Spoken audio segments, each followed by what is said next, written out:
여기 평생 한국을 외면하며 살아온 제1동포가 있습니다. 일본 사회에 적응하기 위해 자신의 뿌리를 철저히 숨기며 살아왔던 그는 그저 평범한 일본인으로 보이길 바랐습니다. 그런데 어느 날 자녀의 입에서 나온 한국이 일본보다 더 발전했대요라는 말이 그의 삶을 뒤흔들었습니다. 믿을 수 없던 그는 결국 자신의 눈으로 확인해 보기로 결심하며 한국을 방문하는데 대체 무슨 사연인지 오늘 사연 바로 시작하겠습니다. 안녕하세요. 저는 이노우에 주니치입니다. 일본에서 태어나고 자랐습니다. 제가 이런 글을 쓰게 될 줄은 평생 몰랐어요. 저는 올해 65, 은퇴 후 아내와 함께 조용한 나날을 보내고 있습니다. 두 자녀도 이미 각자의 길을 가고 있어요. 사람들은 저를 일본 대기업에서 오랫동안 일하며 안정된 삶을 일군 전형적인 일본의 가장으로 봅니다. 하지만 제 삶은 결코 그렇게 단순하지 않습니다. 무거운 비밀을 제가 평생 동안 감추고 살아왔기 때문입니다. 어릴 적 제 성씨인 이노우에는 평범하면서도 어딘가 다르다는 말을 자주 들었습니다. 이노우에, 유래가 독특하네요. 조상이 어디 출신인지 아세요? 그럴 때마다 저는 이렇게 대답했죠. 그냥 오래된 이름이에요. 특별한 건 없어요. 그 대답은 저를 보호하는 방패와 같았습니다. 하지만 그 방패를 꺼낼 때마다 제 안에서는 뭔가 찢어지는 듯한 기분이 들었습니다. 그 질문이 제 이름 뒤에 숨겨진 진실을 파헤칠까봐 사실은 그 질문이 두려웠던 겁니다. 저는 제1조선인 2세입니다. 부모님은 조선에서 강제로 끌려온 분들이었어요. 어릴 적 부모님은 제가 그 사실을 알지 못하도록 철저히 숨겼습니다. 조선말은 절대 하지 않으셨고 집안에서도 일본어만 사용하셨습니다. 하지만 제가 아주 어렸을 때 부모님이 작게 주고받던 대화 중 한 단어를 잊지 못합니다. 언젠가 고향으로 돌아가야 할 텐데. 그 말을 들었을 때 저는 너무 어린 나머지 그 의미를 이해하지 못했습니다. 부모님은 조선에서 강제로 끌려오셨지만 일본 사회에서 살아남기 위해 모든 흔적을 숨겼습니다.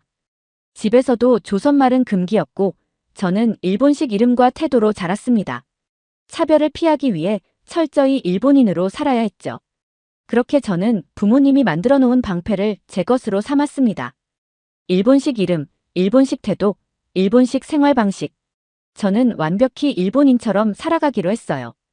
그렇게 하면 차별도 없고 이상한 눈빛도 받지 않을 수 있었습니다. 사실 그런 선택은 제게 많은 것을 가져다 주기도 했습니다. 대기업에서 성실한 직원으로 인정받았고 일본인 아내를 만나 가정을 꾸릴 수 있었습니다. 하지만 그런 삶에도 늘 공허함이 따라다녔습니다. 직장에서 인정받고 가족과 함께 행복한 순간에도 가끔은 설명할 수 없는 허전함이 밀려들었습니다. 마치 제 안에 어딘가가 비어있는 것 같았어요. 저는 스스로에게 묻곤 했습니다. 나는 일본인으로 살아가고 있지만 정말 일본인인 걸까? 아니면 그냥 일본인의 모습을 흉내내고 있는 걸까? 은퇴 후 이런 공허함은 더욱 커졌습니다. 시간이 많아지니 묻어두었던 기억들이 자꾸 떠오르더군요. 저는 두려웠습니다. 제가 평생 감춰온 진실이 드러났을 때 아이들이 받을 충격과 혼란이 걱정됐습니다. 부모님이 말씀하셨던 그 몰라도 되는 것들을 저는 제 아이들에게도 반복하고 있었습니다. 그러나 제가 남겨준 이 방패가 정말 아이들을 보호할 수 있는 것일까요? 아니면 그 방패가 아이들에게도 똑같은 무게를 물려주고 있는 걸까요? 저는 알 수 없었습니다. 저는 부모님의 과거를 잘 몰랐습니다. 그들이 어떤 삶을 살아왔는지, 왜 일본에서 그렇게 살아야만 했는지 어릴 적에는 물어보지 않았어요. 그저 저를 지키기 위해 침묵하셨다는 것만은 알았습니다. 아버지는 항상 무뚝뚝한 분이셨고 어머니는 웃음이 많으셨지만 가끔씩 혼자 조용히 눈물을 흘리시는 걸 본 적이 있습니다. 어린 마음에도 그 눈물의 의미를 물어볼 수 없었어요. 부모님이 일본에서 처음 정착했을 때는 많은 어려움이 있었다고 들었습니다. 조선에서 강제로 끌려와 노동자로 일했던 과거는 철저히 숨겨야만 했어요. 아버지는 조선인의 흔적을 지우기 위해 일본식 이름으로 바꾸셨고 어머니 역시 일본어를 배워 우리와 대화하셨습니다. 부모님은 저와 형제들에게 조선에 대해 이야기하지 않았습니다. 오히려 절대 물어보지 말라는 경고가 담긴 침묵이었죠. 한 번은 초등학교에서 역사를 배우던 중 우리 조상이 어디서 왔는지를 발표하는 시간이 있었어요. 다른 친구들은 자기 고향과 조상 이야기를 신나게 했습니다. 저는 아무 말도 하지 못했어요. 집에 와서 아버지께 물었습니다. 우리 가족은 어디에서 왔나요? 아버지는 밥숟가락을 내려놓고 제 얼굴을 뚫어지게 보셨습니다. 그리고는 단호하게 말했어요. 우리는 일본 사람이야. 그 이상은 알 필요 없다. 그 말투가 얼마나 강압적이었는지 저는 더 이상 묻지 않았습니다. 하지만 그날 밤 침대에 누워 있었던 저는 도저히 잠을 이룰 수 없었어요. 왜 아버지가 그토록 단호했을까? 왜 다른 친구들은 고향에 대해 말할 수 있는데 나는 아무것도 알 수 없을까? 이 질문은 제 마음 깊은 곳에 남아 있었습니다. 청소년기에 접어들면서 저는 그 침묵에 익숙해졌습니다. 더 이상 질문하지도 않았고 부모님도 아무 말하지 않았어요. 하지만 학교에서의 경험은 종종 저를 불편하게 만들었습니다. 일본에서 제가 다니던 학교는 대부분 일본인 학생들로 이루어져 있었어요. 하지만 이상하게도 교사들은 저를 특별히 눈여겨보는 것 같았습니다. 이노우에, 내 부모님은 어떤 일을 하시니? 라는 질문이 왜 그렇게 자주 나왔는지 모르겠어요. 당시에는 단순히 관심이라고 생각했지만 나중에야 그 질문 뒤에 숨겨진 의도를 이해하게 되었습니다. 부모님은 늘 성실하게 일하셨지만 차별과 편견에서 완전히 벗어날 수는 없었습니다. 일본 사회에서 조선인의 흔적은 철저히 숨겨야 했고 그렇지 않으면 사회적 불이익을 감수해야 했습니다. 아버지는 자주 늦게까지 일하셨습니다. 당시 일본에서 조선인이라는 사실이 드러나면 그들이 가졌던 작은 직업조차 잃을 수 있었습니다. 저는 아버지의 일터를 한 번도 방문한 적이 없어요. 아버지는 그것이 저를 보호하기 위한 방법이라고 생각하셨던 것 같습니다. 어머니는 그 시절의 아픔을 조금 더 담담히 받아들이셨던 것 같아요. 그러나 그녀의 마음속에는 항상 고향을 향한 그리움이 있었던 것 같습니다. 가끔 식탁에 앉아 멍하니 창밖을 바라보던 어머니의 뒷모습을 보며 저는 막연한 슬픔을 느꼈습니다. 엄마, 왜 가끔 그렇게 슬퍼 보여요? 라고 물었을 때 어머니는 애써 웃으며 그냥 바람이 차서 그래라고 대답하셨던 기억이 납니다. 하지만 그 대답은 진실이 아니었습니다. 저는 알 수 있었어요. 어머니의 눈동자 속에는 설명할 수 없는 깊은 아픔이 담겨 있었으니까요. 제가 대학생이 되었을 때 부모님의 태도는 조금 달라졌습니다. 제가 일본 사회에서 성공적인 삶을 살아가고 있다고 생각하셨는지 부모님은 제게 조금씩 자신들의 과거를 암시하는 말을 하셨습니다. 아버지는 술을 한 잔 드시고 나면 가끔 이렇게 말하곤 하셨어요. 주니치, 너는 우리처럼 살지 마라. 일본에서 태어났으니 일본 사람으로 살아라. 그 말은 제게 충격을 줬습니다. 그때까지 저는 부모님이 왜 그렇게 철저히 일본식 삶을 고집하셨는지 이해하지 못했어요. 하지만 아버지의 말에서 조선인으로서의 삶이 얼마나 고통스러웠는지 그리고 그 고통을 저에게 물려주고 싶지 않으셨던 마음을 느낄 수 있었습니다. 은퇴 후 삶은 한가했습니다. 가족과 시간을 보내는 일이 많아졌고 아내와는 주말마다 가벼운 산책이나 쇼핑을 하며 조용한 일상을 이어갔습니다. 두 자녀도 모두 독립했지만 가끔씩 집에 와서 함께 저녁을 먹곤 했습니다. 자녀들과 나누는 대화는 언제나 소소한 일상이 주제였습니다. 직장 이야기, 친구 이야기, 요즘 유행하는 드라마나 음악 이야기까지요. 그런데 며칠 전 큰아이가 갑작스럽게 던진 질문 하나가 제 마음을 송두리째 흔들어 놓았습니다. 아버지, 회사에서 동료들이 우리 성씨가 독특하다고 했어요. 혹시 한국계인 거냐고 물어보던데 그런 거예요? 저는 그 질문을 듣는 순간 손에 들고 있던 젓가락을 내려놓았습니다. 심장이 한 번 크게 울리는 것 같더군요. 자녀는 별다른 의도 없이 단순히 호기심에서 물었을 겁니다. 하지만 그 질문은 저에게 너무 무겁게 다가왔습니다. 순간적으로 입안이 마르고 말문이 막혔습니다. 그러다 익숙한 대답을 꺼냈습니다. 아니야. 우리 성씨는 그냥 오래된 일본식 이름일 뿐이다. 그런 건 신경 쓰지 마라. 자녀는 고개를 끄덕였지만 눈빛은 그렇지 않았습니다. 아이의 눈에는 뭔가 더 알고 싶다는 호기심과 의문이 가득 차 있었어요. 하지만 저는 그 대화를 서둘러 마무리 지으려 했습니다. 어디서 그런 소리를 들었냐는 식으로 질문을 돌리며 불편한 분위기를 어떻게든 덮으려 했습니다. 다행히 자녀는 더 이상 묻지 않았고 분위기는 곧 다시 평소처럼 돌아갔습니다. 하지만 제 마음은 그렇게 간단히 정리되지 않았습니다. 그날 밤 저는 잠을 이룰 수 없었습니다. 자녀의 질문이 머릿속을 떠나지 않았습니다. 저 자신에게 물어봤습니다. 정말 이렇게 넘어가도 되는 걸까? 이 진실을 계속 숨기고 사는 것이 옳은 선택일까? 제 대답은 항상 같았습니다. 아이들이 차별을 겪지 않으려면 이 진실은 알 필요가 없다. 평생 동안 그렇게 살아왔으니까요. 하지만 마음 한구석에서는 그게 과연 옳은 일인지에 대한 의문이 커지고 있었습니다. 그동안 자녀들에게는 제 과거를 한 번도 이야기하지 않았습니다. 제가 일본 사회에서 겪은 경험과 부모님이 숨기려 했던 조선인이라는 정체성을 철저히 감춘 채 살아왔죠.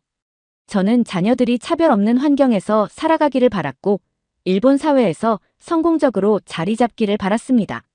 며칠 후 큰아이와의 대화가 끝난 지 얼마 되지 않아 둘째 아이가 집에 들렀습니다. 둘째는 요즘 한류 드라마에 푹 빠져 있었습니다. 집에 오자마자 TV를 켜고 최근 인기 있는 한국 드라마를 틀더군요. 아버지, 이거 보셨어요? 요즘 이 드라마가 진짜 인기래요. 저는 대충 고개를 끄덕이며 대답했지만 솔직히 드라마 내용은 관심도 없었습니다. 그런데 둘째 아이가 이런 말을 던졌습니다. 한국 사람들은 진짜 대단한 것 같아요.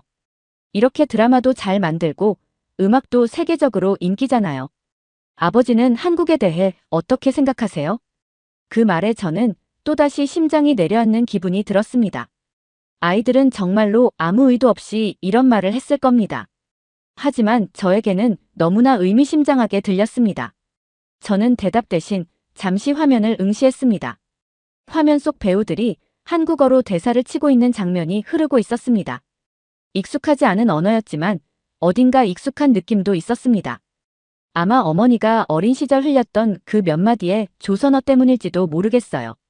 그날 밤 저는 다시 잠들 수 없었습니다. 큰아이와 둘째 아이의 말이 머릿속에서 계속 반복됐습니다. 자녀들에게 이 모든 진실을 털어놓아야 하는 건 아닌지 고민이 깊어졌습니다.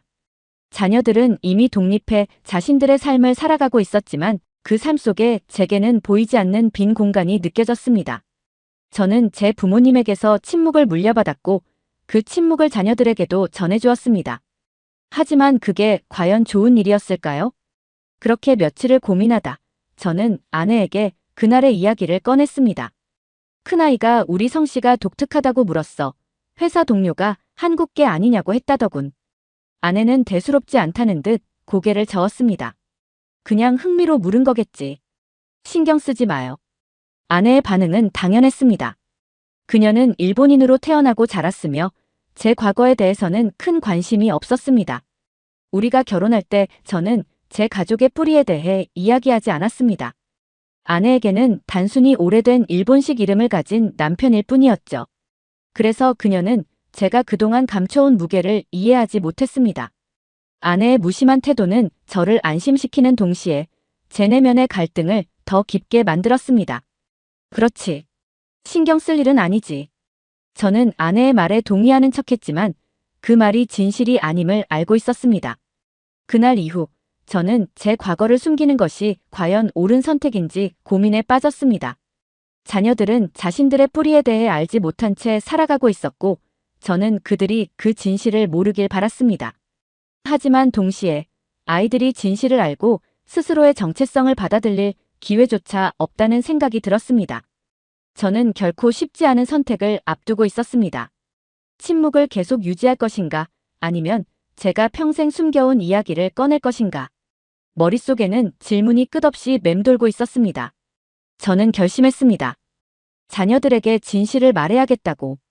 결심은 했지만 마음을 정리하는 일은 쉽지 않았습니다. 제 이야기를 꺼내기 위해서는 제가 먼저 제 과거와 제대로 마주해야 했습니다. 수십 년간 감춰온 기억들을 다시 떠올리는 건 생각보다 힘든 일이었어요.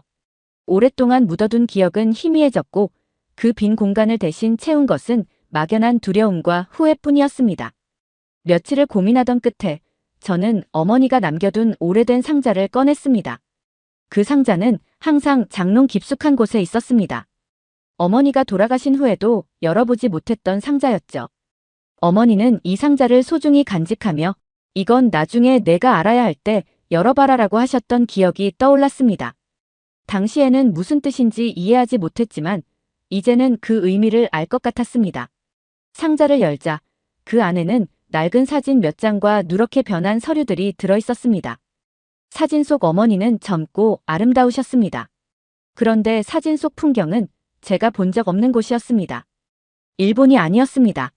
작은 흙집들, 초라한 마을 풍경, 그리고 가족 사진의 배경으로 보이는 글씨들. 저는 손이 떨리는 것을 느꼈습니다. 어머니는 이 사진들을 왜 지금까지 간직해 오셨던 걸까요? 사진들 옆에는 어머니가 남긴 작은 쪽지가 있었습니다. 조심스럽게 펼쳐보니 짧지만 강렬한 한 문장이 쓰여 있었습니다. 이것은 우리가 어디에서 왔는지 잊지 않기 위해 남긴 것. 문장을 읽는 순간 제 가슴 한구석에서 묵혀있던 무언가가 터져 나오는 기분이었습니다. 저는 상자를 더 뒤져보기 시작했습니다. 그 안에는 족보처럼 보이는 오래된 문서도 있었습니다. 글씨들이 빼곡히 적혀 있었지만 그 뜻을 완전히 이해할 수는 없었습니다. 상자를 정리하며 저는 어머니와 나눴던 마지막 대화를 떠올렸습니다. 어머니는 돌아가시기 전날 제 손을 꼭 잡고 이렇게 말씀하셨습니다. 주니치야, 너는 일본에서 태어났고 일본인으로 살아가야 한다. 하지만 내가 누구인지 잊지 않았으면 좋겠다. 그때는 그 말이 무엇을 의미하는지 제대로 이해하지 못했습니다. 하지만 지금은 어머니가 무엇을 말씀하시려 했는지 알 것 같았습니다. 어머니는 제가 조선인의 뿌리를 알고 살아가길 바라셨지만 동시에 그것을 감추고 살아가야만 했던 무거운 현실도 알리고 싶으셨던 겁니다. 그날 밤 저는 상자를 다시 닫고 아내에게 그 사실을 이야기했습니다. 오래된 상자에서 어머니의 과거를 알게 됐어. 부모님이 조선에서 왔다는 걸 다시 확인했어. 아내는 제 이야기를 조용히 듣더니 이렇게 말했습니다. 그게 그렇게 중요한가요?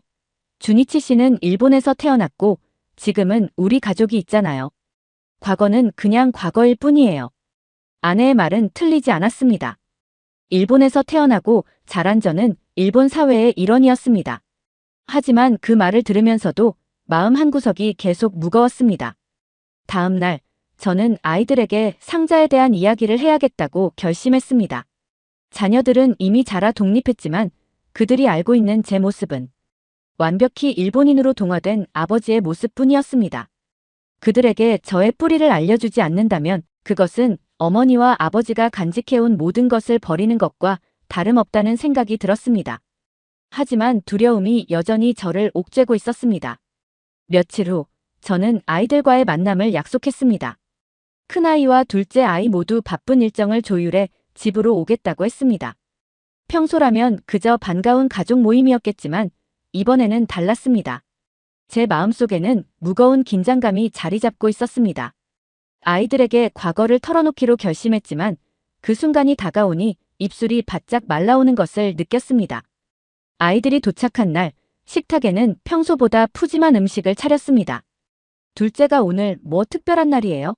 라고 물었을 때 저는 웃으며 고개를 저었습니다. 식사를 마치고 저는 한참을 망설이다가 작은 상자를 식탁 위에 올려놓았습니다. 아이들은 호기심 어린 눈으로 상자를 바라봤습니다. 이게 뭔데요? 둘째가 물었습니다. 저는 상자의 뚜껑을 열며 입을 열었습니다. 이건 내 할머니가 남기신 상자다. 내가 그동안 너희에게 말하지 않았던 것들을 담고 있는 상자야. 그 순간 두 아이의 표정이 진지해졌습니다. 저는 상자 속 사진과 문서들을 하나씩 꺼내 보여주며 이야기를 시작했습니다. 어머니의 젊은 시절 사진을 보여주며 말했습니다. 이 사진 속 풍경은 일본이 아니야. 너희 할머니와 할아버지는 조선에서 강제로 일본으로 끌려오셨다. 큰아이는 잠시 말을 잃은 듯 보였습니다. 둘째는 혼란스러운 표정으로 물었습니다. 그러면 우리는 한국계라는 거예요? 저는 고개를 끄덕이며 말했습니다. 그래, 너희는 일본에서 태어나고 자랐지만 우리 가족의 뿌리는 조선에 있다. 할머니와 할아버지는 차별과 어려움을 피해 이 사실을 숨기고 살았고 나도 그걸 이어받아 너희에게 말하지 못했다. 둘째는 한동안 조용히 사진을 바라보더니 작은 목소리로 물었습니다. 아버지는 왜 지금까지 숨기셨어요? 저희에게 알려줄 수도 있었잖아요. 그 질문에 저는 목이 메는 기분이 들었습니다. 한참을 침묵하다가 조심스럽게 대답했습니다. 너희를 지키고 싶었다. 일본에서 조선인의 정체성을 드러낸다는 건 때로는 큰 위험이 될 수 있었다. 나는 그걸 누구보다 잘 알았으니까. 너희가 불필요한 차별을 겪지 않기를 바랐고, 그래서 이 이야기를 하지 않기로 했던 거야. 큰아이는 고개를 끄덕이며 이해하려는 듯 보였습니다. 하지만 둘째는 쉽게 납득하지 못하는 것 같았습니다. 그럼 지금 말하는 이유는 뭐예요? 왜 이제 와서야 말하는 거죠? 저는 차 한 모금을 마시며 천천히 말을 이었습니다. 내가 평생 이 이야기를 감춰왔지만 이제는 그럴 수 없다는 걸 깨달았다. 너희에게는 너희의 뿌리를 알 권리가 있다고 생각했어. 그것을 알지 못한 채로 살아가게 하는 건 내 책임을 다하지 못한 것 같았거든. 둘째는 여전히 복잡한 표정을 지으며 물었습니다. 우리가 이걸 안다고 해서 뭐가 달라질까요? 저희는 이미 일본에서 일본인으로 살아가고 있는데요. 그 말에 저는 고개를 끄덕였습니다. 맞아. 너희는 일본에서 태어나고 자랐고 일본인으로 살아갈 거야. 하지만 너희의 뿌리가 어디에서 왔는지 아는 건 중요한 일이야. 그건 부끄러워해야 할 일이 아니고 너희가 더 강해질 수 있는 이유가 될 수도 있어. 큰아이는 한참 동안 상자 속 문서들을 천천히 훑어보았습니다. 할머니가 이런 것들을 남기셨군요. 어머니는 이 사실을 알고 있었어요? 저는 고개를 저으며 말했습니다. 아니다. 너희 어머니는 이 사실을 몰랐다. 그녀에게도 말하지 않았으니까. 그만큼 이 이야기는 무겁고 어려운 것이었어. 둘째는 살짝 미소 지으며 말했습니다. 그래도 아버지가 용기 내서 말해주셔서 다행이에요. 제가 이걸 나중에 우연히 알았다면 더 화가 났을 것 같아요. 그 말에 저는 안도의 한숨을 내쉬었습니다. 진실을 털어놓은 후에도 가족 간에는 어딘가 미묘한 긴장감이 남아 있었습니다. 큰아이는 여전히 무거운 표정을 짓곤 했고, 둘째는 한국에 대해 더 알고 싶다는 듯 한류 드라마와 뉴스를 자주 언급했습니다. 어느 날 둘째가 말했습니다. 아버지, 친구들이랑 한국 드라마 얘기를 하다가 생각했는데 우리도 한국에 한번 가볼 수 있을까요? 둘째의 제안은 저를 놀라게 했습니다. 저는 아직 한국을 한 번도 방문한 적이 없었고 그곳은 부모님이 떠나며 다시는 돌아가지 못했던 땅이었습니다. 하지만 둘째의 눈빛에는 순수한 호기심과 함께 자신들의 뿌리를 알고 싶다는 진지함이 담겨 있었습니다. 저는 잠시 고민하다가 고개를 끄덕였습니다. 도착한 첫 번째 도시는 서울이었습니다. 공항에 내리자마자 자녀들은 분주히 움직이는 사람들과 현대적인 시설을 둘러보며 눈이 반짝였습니다. 둘째가 환한 미소로 말했습니다. 아버지, 여기 진짜 깔끔하고 세련됐어요. 일본 공항이랑 비교해도 더 좋은 것 같아요. 그 말을 들으니 어딘가 뿌듯하면서도 묘한 기분이 들었습니다. 과거에 고난을 겪었던 나라가 이렇게 발전해 있다는 사실이 자랑스럽게 느껴졌습니다. 공항에서 도심으로 향하는 길, 자녀들은 고층 빌딩과 넓고 깨끗한 도로를 보며 연신 감탄했습니다. 여긴 도쿄랑 분위기가 비슷한데요. 아니, 도쿄보다 더 새롭고 정돈된 느낌이에요. 둘째가 스마트폰으로 사진을 찍으며 말했습니다. 저는 창밖을 바라보며 생각했습니다. 부모님이 떠나올 때의 한국은 분명 이런 모습이 아니었을 겁니다. 그들이 보고 싶어 하셨을 새로운 한국의 모습이 바로 이런 것이 아닐까 하는 생각이 들었습니다. 다음 날, 우리는 자녀들이 요청한 한국의 IT 중심지, 강남 테헤란로를 방문했습니다. 고층 빌딩과 세련된 도시 풍경에 자녀들은 입을 다물지 못했습니다. 둘째가 놀란 목소리로 말했습니다. 여기 완전 미래 도시 같은데요. 아버지, 일본보다 더 발전된 느낌이에요. 큰아이는 고개를 끄덕이며 말했습니다. 특히 이 전기차 충전소와 스마트 시설들은 일본에서도 흔치 않은 것 같아요. 여긴 확실히 기술적으로 앞서 있는 느낌이에요. 저는 자녀들의 감탄을 들으며 조용히 미소 지었습니다. 그들이 한국의 발전된 모습을 보며 자신들의 뿌리를 새롭게 바라보는 계기가 되었으면 하는 마음이었습니다. 저는 한편으로 이렇게 강한 나라로 성장한 한국이 부모님께서 꿈꿨던 모습과 닮아있기를 바랐습니다. 서울에서의 시간은 빠르게 흘러갔습니다. 현대 한국의 모습을 경험한 자녀들은 점점 더 한국에 대해 호기심을 보였습니다. 다음 일정은 제가 가장 망설였던 곳, 독립운동 기념관이었습니다. 자녀들은 현대적인 한국에 감탄하고 있었지만 저는 그들의 뿌리가 담긴 과거를 꼭 보여줘야 한다고 생각했습니다. 이곳은 제가 부모님께 전해 듣기만 했던 역사를 가장 가까이 느낄 수 있는 장소이기도 했습니다. 기념관 안으로 들어서자 차가운 공기가 느껴졌습니다. 벽을 따라 전시된 흑백 사진과 자료들, 그리고 고통스러운 역사가 담긴 유품들이 눈앞에 펼쳐졌습니다. 아이들은 진지한 표정으로 전시물을 하나씩 바라보며 그 속에 담긴 이야기에 몰입하고 있었습니다. 둘째가 작은 목소리로 말했습니다. 아버지, 이분들이 독립운동을 하셨던 거죠? 저는 고개를 끄덕이며 대답했습니다. 그래. 이분들은 우리 조상들이 겪었던 고통을 보여주는 증거야. 조선 사람들이 일본 식민지에서 자유를 찾기 위해 얼마나 큰 희생을 치렀는지 느낄 수 있을 거야. 둘째는 전시된 사진 속 한 여성 독립운동가의 얼굴을 오래 바라보았습니다. 할머니도 이런 분들과 같은 고통을 겪으셨던 거겠죠? 그 말에 저는 목이 메어 한참 동안 대답하지 못했습니다.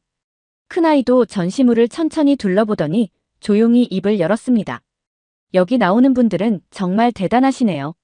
제가 이런 역사에 대해 너무 몰랐던 것 같아요. 저는 아이의 말을 들으며 안도의 한숨을 내쉬었습니다. 아이들이 제가 숨기려 했던 과거와 뿌리를 조금씩 받아들이고 있음을 느꼈습니다. 전시관 한쪽에는 독립운동가들이 남긴 편지와 기록들이 놓여 있었습니다. 그중 한 문장이 제 눈을 사로잡았습니다. 조국의 자유를 위해 모든 것을 바친다. 저는 그 문장을 읽으며 부모님이 일본에서의 고된 삶 속에서도 뿌리를 잊지 않으려 했던 이유를 이해할 것 같았습니다. 그들이 말없이 고향을 그리워했던 이유는 단지 개인적인 아픔 때문만이 아니었습니다. 그들의 침묵은 우리 가족의 역사를 지키기 위한 무언의 외침이었음을 깨달았습니다. 기념관을 나선 뒤 우리는 조용히 차를 타고 부산으로 향했습니다. 부모님께서 일본으로 끌려가셨던 부산항을 방문하기 위해서였습니다. 바다에 가까워질수록 제 마음은 점점 무거워졌습니다. 부모님께서 이곳에서 떠날 때 어떤 심정이었을지 상상조차 할 수 없었습니다. 부산항에 도착한 순간 저는 발걸음을 떼기조차 힘들었습니다. 바다 저 너머로 끌려가던 부모님의 모습을 상상하니 잔잔한 물결 소리가 비명이 되어 귓가를 때리는 것 같았습니다. 이곳에서 떠나던 날 그들이 느꼈을 두려움과 그리움은 제 상상으로도 감당하기 힘든 무게였습니다. 큰아이가 제 어깨를 툭 치며 말했습니다. 아버지, 무슨 생각하세요? 저는 바다를 가리키며 대답했습니다. 내 할머니와 할아버지는 이곳에서 일본으로 끌려갔다. 그들이 본 바다가 이 바다였을 거야. 둘째가 말을 이었습니다. 그럼 할머니도 여기로 돌아오고 싶어 하셨을까요? 저는 고개를 끄덕이며 말했습니다. 그럴지도 모른다. 내 할머니는 이곳에 대한 그리움을 평생 가슴속에 품고 계셨을 거야. 그 말을 하면서도 저는 부모님이 떠났던 그날의 감정을 상상하려 애썼습니다. 그들의 고통과 그리움은 아마 제가 지금 상상하는 것보다 훨씬 컸을 겁니다. 부산항을 마지막으로 우리는 한국에서의 여정을 마무리했습니다. 자녀들은 현대와 과거를 동시에 품고 있는 한국을 직접 체험하며 자신들의 뿌리를 새로운 시각으로 받아들이기 시작했습니다. 둘째는 마지막 날 밤 숙소에서 제게 조용히 말했습니다.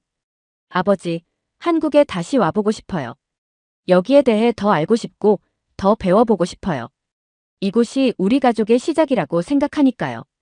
그 말을 들으며 저는 안도의 한숨을 내쉬었습니다. 자녀들이 제 이야기를 단순히 과거로만 여기지 않고 그 안에서 자신들만의 의미를 찾아가고 있다는 것을 느꼈기 때문입니다. 한국에서의 일정이 마무리된 뒤 일본으로 돌아왔지만 우리 가족의 대화는 이전과는 완전히 달라져 있었습니다. 자녀들은 한국에서 경험한 현대적인 도시와 역사적 유산에 대해 이야기하며 자신들의 뿌리를 조금씩 더 이해하려는 모습을 보였습니다. 둘째는 집에 돌아오자마자 한국 드라마를 보며 다음엔 부산이 아니라 전주 같은 곳도 가보고 싶어요. 한옥마을이 정말 예쁘다던데요. 라며 이미 다음 여행을 꿈꾸고 있었습니다. 큰아이는 더 조용했지만 그 역시 깊은 생각에 잠겨 있는 듯 보였습니다. 그 후로 큰아이는 가족의 뿌리에 대해 조용히 연구하기 시작했습니다. 그는 인터넷에서 한국의 현대사를 찾아보며 우리가 방문했던 독립운동 기념관과 부모님이 떠나온 부산항의 의미를 되짚어 보았습니다. 어느 날 그는 제게 한 문서를 보여주었습니다. 그것은 조선 독립운동에 관한 논문이었습니다. 아버지, 이걸 보니까 할머니와 할아버지가 얼마나 힘든 시간을 보냈을지 더 이해할 수 있을 것 같아요. 그분들이 그런 고난을 겪으면서도 가족을 지키기 위해 노력하셨다는 게 정말 대단해요. 저는 큰아이의 말을 들으며 가슴이 뭉클해졌습니다. 자녀들이 이제 단순히 과거를 알고 있는 것을 넘어 그 의미를 진지하게 받아들이고 있다는 것을 느꼈기 때문입니다. 둘째도 자신의 방식으로 변화를 보여주었습니다. 그녀는 한류와 한국 문화를 더 깊이 이해하기 위해 한국어를 배우겠다고 선언했습니다. 그 무렵 저는 제 삶의 일부였던 통명에 대해 깊은 고민을 시작했습니다. 어린 시절부터 당연하게 사용해온 일본식 이름은 나를 보호하는 방패였지만 동시에 나의 정체성을 가리고 있었던 것이었습니다. 자녀들에게 진실을 털어놓고 나니 그 방패를 내려놓아도 될 것 같다는 생각이 들었습니다. 어느 날 저는 가족들을 식탁에 모아놓고 말했습니다. 나는 이제 내 진짜 이름을 사용하고 싶다. 준이치라는 이름이 아닌 할아버지께서 물려주신 이름을 찾아야 할 것 같다.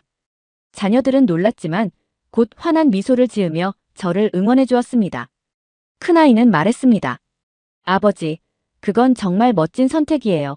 우리도 아버지의 진짜 이름을 알고 싶어요. 그날 밤 오래된 상자 속에서 부모님께서 남긴 서류를 다시 꺼냈습니다. 그 안에 적힌 이름, 박준일.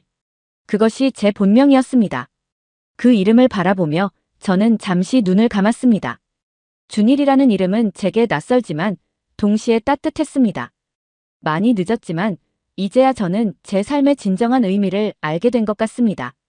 부모님께서 겪으셨던 고통과 희생은 오늘날 저희 가족을 있게 한 이유였습니다.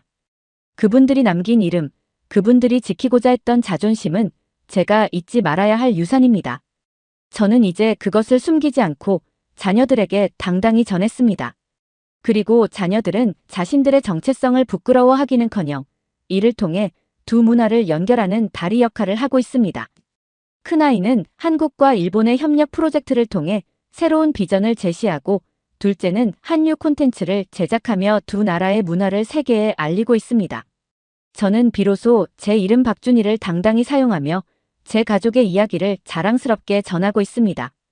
과거의 고통은 우리를 더 강하게 만들었고 미래로 나아갈 힘이 되었습니다. 부모님께서 보셨다면 뭐라고 하셨을까요? 이제는 그분들이 저희 가족을 보고 자랑스러워 하시리라 믿습니다. 저는 부모님께서 남기신 이 뿌리를, 저희 가족이 이어받은 이 힘을 다음 세대에게도 온전히 전하고 싶습니다. 그리고 우리 모두가 자신을 자랑스러워할 수 있는 세상이 오길 진심으로 바랍니다. 두 번째 사연 시작합니다. 여기 독일에서 열리는 국제전시회에 참가한 이탈리아 기업인이 있습니다. 그는 국제전시회 참가 전 자신의 가방에 메이드 인 차이나 라벨을 보며 세상의 모든 것이 중국에서 만들어지고 있다고 생각하고 중국과의 협력을 다짐하며 전시회를 참석합니다. 하지만 그곳에서 만난 중국 기업들은 한국 기업이 만든 최신 기술 제품을 베껴서 짝퉁 제품을 소개하고 있습니다. 이를 목격하게 되며 그는 큰 충격에 빠지게 되는데요. 대체 무슨 사연일지 오늘 사연 바로 시작하겠습니다. 안녕하세요. 제 이름은 엘리코 벨루치입니다. 저는 이탈리아 밀라노의 한 중견기업에서 해외 영업 부장으로 일하고 있어요. 아침마다 에스프레소 한 잔으로 하루를 시작하는 것이 제 일상이죠. 출근길에 늘 지나치는 두오모 성당을 바라보며 이탈리아의 역사와 문화가 세계에 얼마나 큰 영향을 미쳤는지 생각하곤 합니다. 사무실에 도착하면 먼저 이메일을 확인하고 전 세계 지사들과 화상 회의를 합니다. 지금까지 주로 유럽 국가들과 거래를 해왔는데 최근 들어 아시아 시장의 중요성이 커지고 있다는 얘기를 자주 듣게 됐습니다. 특히 중국과 한국에 대한 이야기가 많이 오가더군요. 점심시간이면 동료들과 함께 회사 근처의 트라토리아에서 파스타를 먹으며 이야기를 나눕니다.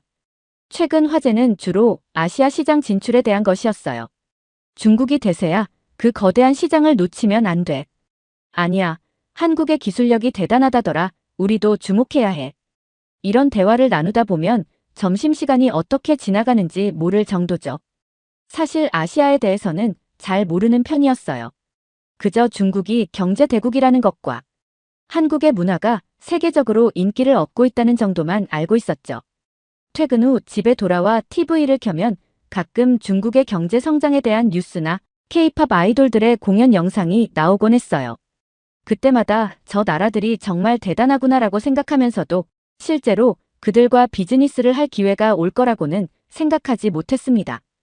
그러던 어느 날 상사가 저를 불러 독일에서 열리는 국제 전시회에 참가하라는 임무를 주셨어요. 벨루치, 이번 기회에 아시아 기업들을 만나보게, 특히 중국과 한국 기업들을 주목해보게나. 이 말을 들은 순간 저는 설렘과 동시에 약간의 불안감을 느꼈습니다. 새로운 기회라는 설렘과 함께 낯선 문화와 언어에 대한 두려움이 있었거든요. 출발 전날 밤, 저는 아시아 문화에 대해 조금이라도 더 알아보려고 인터넷 검색을 시작했어요. 그런데 이게 웬일입니까? 1시간 만에 저는 K-팝 뮤직비디오에 빠져 있었고 2시간 후에는 한국 드라마를 보고 있었습니다. 이게 바로 한류의 힘인가? 하고 놀랐죠. 그러다 문득 시계를 보니 새벽 3시. 아침 비행기를 타야 하는데 말이에요. 잠깐 눈을 붙이고 일어나 서둘러 공항으로 향했습니다. 비행기에 오르면서 과연 이번 출장이 어떤 결과를 가져올까? 하는 생각이 들었어요. 비행기가 이륙하자 피곤함이 밀려와 곧 잠들어 버렸고 독일에 도착해서야 겨우 정신을 차렸습니다. 호텔에 도착해서 짐을 풀다 보니 이상한 점을 발견했어요. 제 가방에 메이드 인 차이나라는 라벨이 붙어 있는 겁니다. 이거 내가 이탈리아에서 산 건데? 하고 의아해하다가 문득 깨달았죠.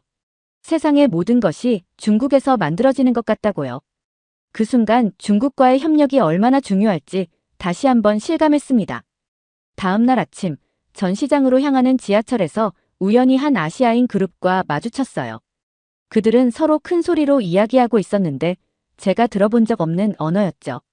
중국어일까? 아니면 한국어? 궁금해하며 귀를 기울였습니다. 그러다 문득 그들 중 한 명이 입고 있는 셔츠에 눈이 갔어요.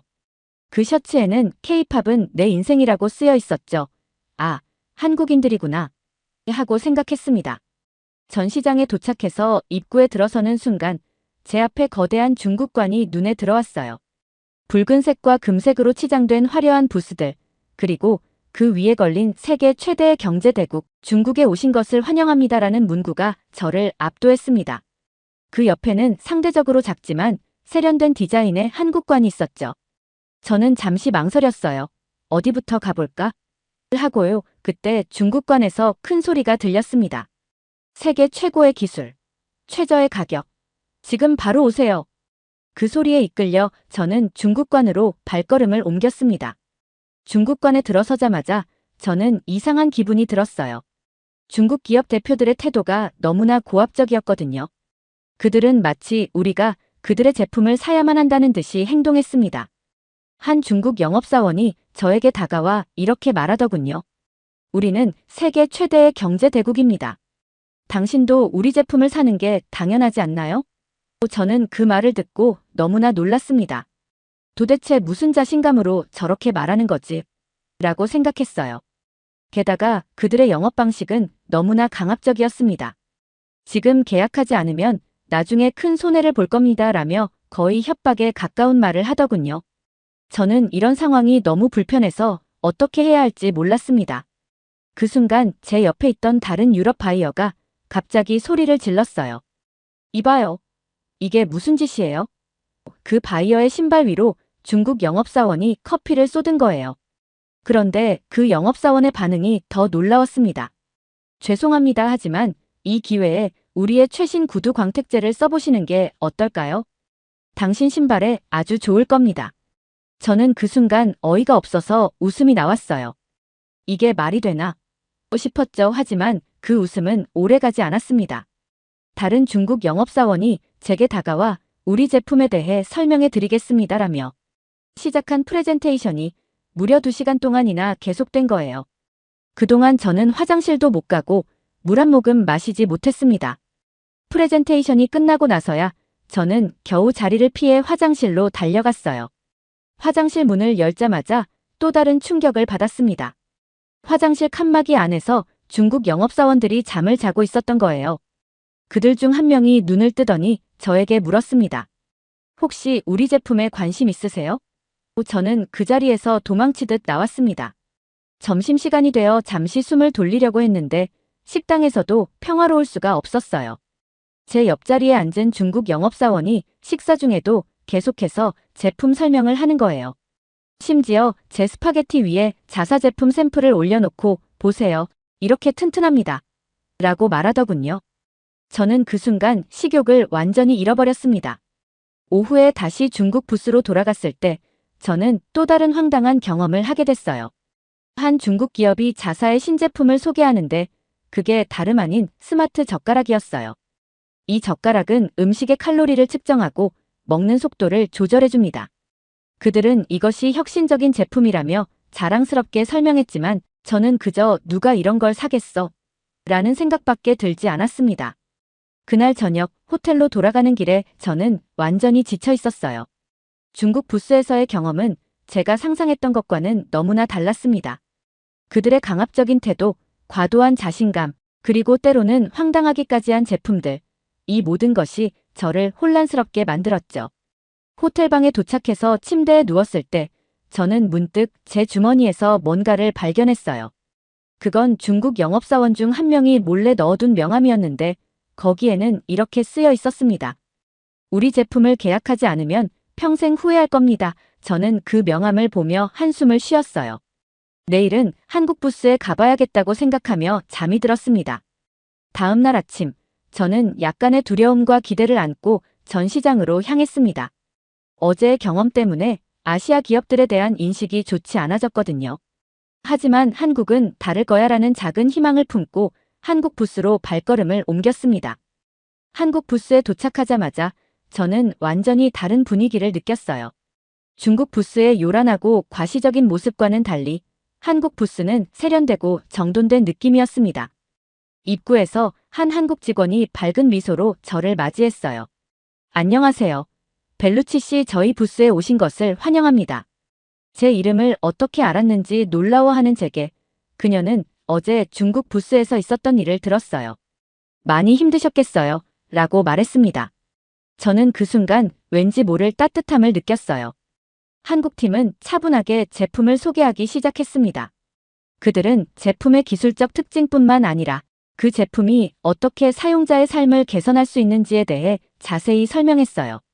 제가 질문을 할 때마다 성심성의껏 답변해 주었고 심지어 제가 미처 생각하지 못한 부분까지 짚어주더군요. 그런데 갑자기 재미있는 일이 벌어졌어요. 제가 한 제품에 대해 관심을 보이자 한국팀 직원 한 명이 잠깐만요. 라고 하더니 어디론가 달려갔어요. 잠시 후 그가 돌아왔는데 손에는 커다란 종이 상자가 들려 있었습니다. 이게 뭐죠? 제가 궁금해하며 물었죠. 그러자 그 직원이 웃으면서 대답했어요. 저희가 준비한 깜짝 이벤트예요. 이 상자 안에 우리 제품의 프로토타입이 들어있는데 한번 맞춰보시겠어요? 저는 흥미롭게 그 게임에 참여했습니다. 상자 안에 손을 넣어 물건을 만져보고 추측해보는 거였어요. 처음엔 어색했지만 점점 재미있어졌죠. 결국 제가 그 제품을 맞추자 모두가 박수를 치며 축하해 주었어요. 그리고 그 제품을 저에게 선물로 주겠다고 했죠. 저는 깜짝 놀랐어요. 정말인가요? 이렇게 비싼 걸요? 그들의 대답이 인상적이었습니다. 벨루치 씨와 우리의 만남을 기념하는 거예요. 앞으로 좋은 관계를 맺었으면 좋겠습니다. 오후 세션에서 한국 기업 중 한 곳은 자사의 최신 기술을 시연했습니다. 그런데 갑자기 기계에 문제가 생겼어요. 저는 이제 어쩌지? 라고 생각했죠. 하지만 대처가 놀라웠습니다. 그들은 당황하지 않고 침착하게 문제를 해결해 나갔어요. 심지어 그 과정에서 저에게 기술적인 설명까지 해주더군요. 이런 상황이 발생할 수 있어요. 하지만 보세요. 이렇게 빠르게 해결할 수 있답니다. 그들의 전문성과 침착함에 저는 감탄했습니다. 그날 저녁 한국 부스를 떠나면서 저는 무언가 특별한 것을 경험했다는 느낌이 들었어요. 단순히 제품을 팔려고 하는 것이 아니라 진정한 파트너십을 추구하는 그들의 태도가 인상 깊었습니다. 다음 날 저는 한국 부스에서의 긍정적인 경험에 힘입어 다시 한번 중국 부스를 방문해 보기로 했습니다. 중국 부스들은 워낙 많은 기업들이 있어서 미처 다 보지 못했거든요. 어제의 경험은 단순한 오해였을 거야. 오늘은 다를 거야 라고 믿고 다시 방문했습니다. 그런데 거기서 충격적인 일을 겪게 되었어요. 한 중국 기업에서 소개하는 제품이 어제 한국 부스에서 봤던 최신 기술 제품과 똑같이 생긴 거예요. 저는 놀라서 물었습니다. 이 제품 혹시 한국의 기업과 협력해서 만든 건가요? 중국 직원은 얼굴을 붉히며 격분했습니다. 절대 아닙니다. 이건 우리의 순수한 기술입니다. 한국 제품은 본 적도 없어요. 오히려 한국이 우리 기술을 훔쳐갔죠. 제품을 자세히 살펴보니 디자인과 기능이 완전히 동일했지만 기술력은 한국 제품에 한참 미치지 못했습니다. 저는 속으로 생각했습니다. 이건 완전히 짝퉁이잖아. 그날 오후, 저는 우연히 한 흥미로운 장면을 목격했어요. 중국 부스의 한 구석에서 몇몇 직원들이 모여 있었는데 그들 손에 한국 기업의 카탈로그가 들려 있었죠.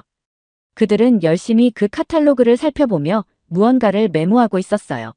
저는 그 순간, 이래서 제품이 비슷했구나 라고 깨달았습니다. 더 놀라운 일은 그 후에 일어났어요. 제가 그 광경을 보고 있다는 걸 알아챈 중국 직원이 저에게 다가와 이렇게 말하더군요. 우리는 글로벌 트렌드를 연구하고 있어요. 이게 바로 우리의 R&D 과정이랍니다. 저는 그 말을 듣고 할 말을 잃었습니다. 그 순간 깊은 한숨이 나왔고 저는 바로 전 시장을 빠져나왔습니다. 중국 기업들의 행동은 제가 상상했던 것보다 훨씬 더 황당했습니다. 강압적인 영업, 뻔뻔한 거짓말, 그리고 노골적인 모방 이 모든 것이 저를 실망시켰죠. 저는 다른 선진국들의 부스를 둘러보기로 했습니다.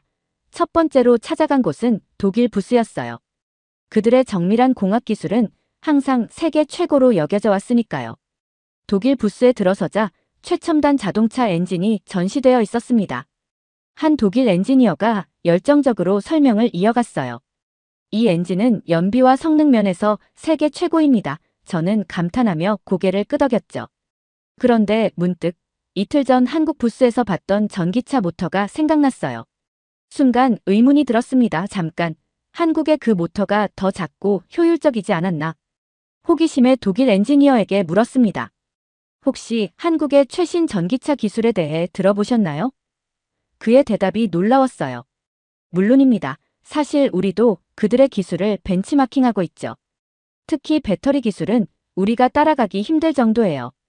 이 말을 듣는 순간 제 눈이 휘둥그레졌습니다. 독일이 한국을 벤치마킹한다고요? 이건 정말 예상치 못한 일이었습니다. 의문을 안고 다음으로 향한 곳은 미국 부스였습니다. 그곳에서는 최신 AI 기술을 시연하고 있었어요. 미국의 실리콘밸리는 IT 혁신의 중심지로 알려져 있잖아요. 미국 부스의 한 개발자가 자신들의 AI 챗봇을 자랑스럽게 소개했습니다. 이 AI는 인간과 거의 구분이 안 될 정도로 자연스러운 대화가 가능해요. 시연을 지켜보던 중 저는 한국 부스에서 경험한 AI 시스템이 떠올랐습니다. 그리고 무심코 말했죠. 한국의 AI도 정말 인상적이던데요. 특히 다국어 처리 능력이 놀라웠어요. 그 순간 미국 개발자의 표정이 미묘하게 변했습니다. 그는 잠시 망설이더니 솔직하게 말했어요. 사실 우리도 알고 있습니다. 한국의 AI 기술이 몇몇 분야에서는 우리를 앞서고 있다는 걸요. 특히 자연어 처리 부분에서요. 이 말을 듣고 저는 큰 충격을 받았습니다. 지금까지 제가 알고 있던 세계 기술 지도가 완전히 뒤집어지는 것 같았거든요. 혼란스러운 마음을 안고 일본 부스를 찾았습니다. 일본은 전자제품 분야의 강자로 알려져 있었죠. 그들의 최신 스마트 홈 시스템을 보고 있는데 옆에 있던 일본 기업인이 제게 말을 걸었어요. 우리 제품 어떻게 보세요? 세계 최고의 기술이죠? 저는 솔직하게 대답했습니다. 정말 인상적입니다. 그런데 한국의 기술도 굉장하던데요. 어떻게 생각하세요? 그의 대답은 제 예상을 완전히 벗어났어요. 사실 우리는 한국을 가장 큰 경쟁자로 여기고 있습니다. 때로는 그들이 우리를 앞서가기도 해요. 특히 디스플레이 기술 분야에서는요. 이 말을 들은 후 저는 잠시 그 자리에 굳어버렸습니다. 제가 알고 있던 세계 기술의 판도가 완전히 달라진 것 같았거든요. 한국이 이렇게까지 앞서 있다니 정말 믿기 힘들었습니다. 제 마음은 복잡했어요. 처음에는 한국의 기술력을 의심했던 제 자신이 부끄러워졌습니다. 동시에 이런 편견을 깨닫게 해준 이번 경험에 감사하는 마음도 들었죠. 며칠간 여러 나라의 부스들을 돌아다니며 세계적인 기업들이 한국을 경쟁자로 때로는 롤모델로 여기고 있다는 사실이 굉장히 놀라웠어요. 내가 얼마나 좁은 시야를 가지고 있었던 걸까?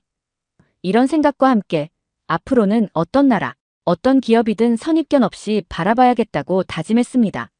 잠들기 전 저는 회사 동료들에게 짧은 메시지를 보냈습니다. 우리가 미처 보지 못했던 거인을 발견했습니다. 한국과의 협력 가능성을 적극 검토해봐야 할 것 같아요.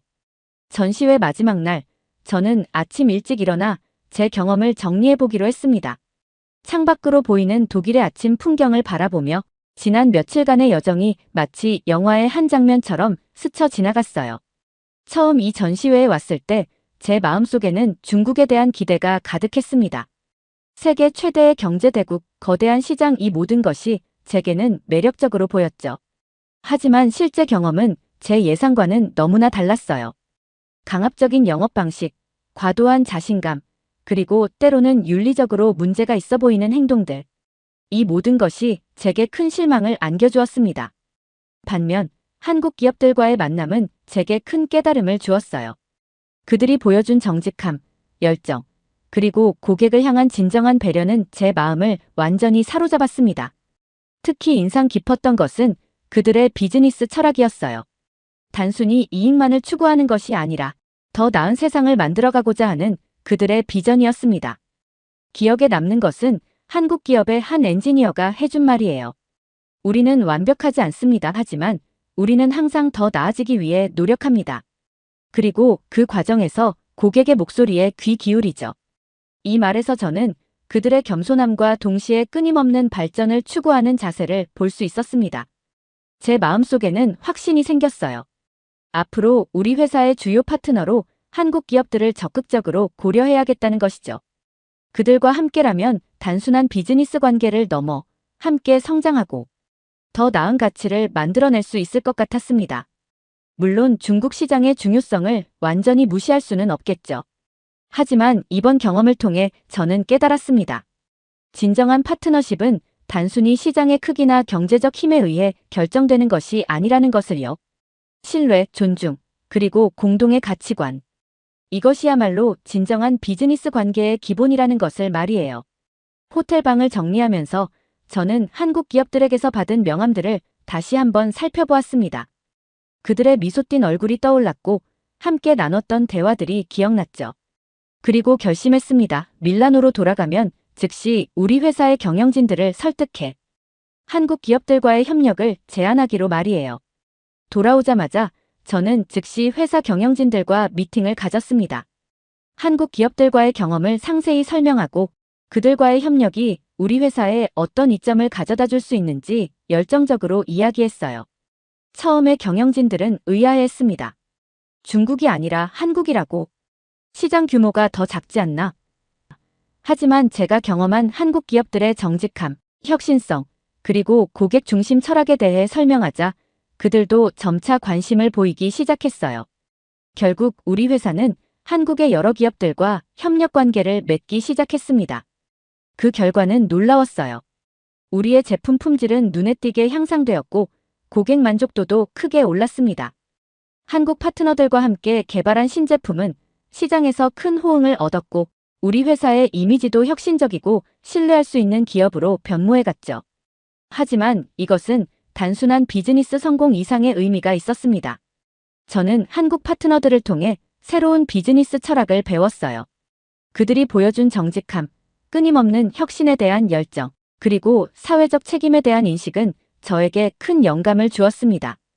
특히 인상 깊었던 것은 한국 기업들의 위기 대처 능력이었어요.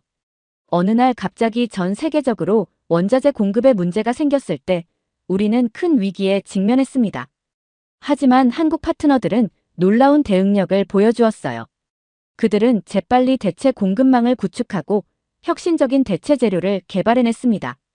덕분에 우리는 최소한의 손실로 이 위기를 극복할 수 있었죠. 이 경험을 통해 저는 한국인들의 위기를 기회로 바꾸는 능력에 깊은 감명을 받았습니다.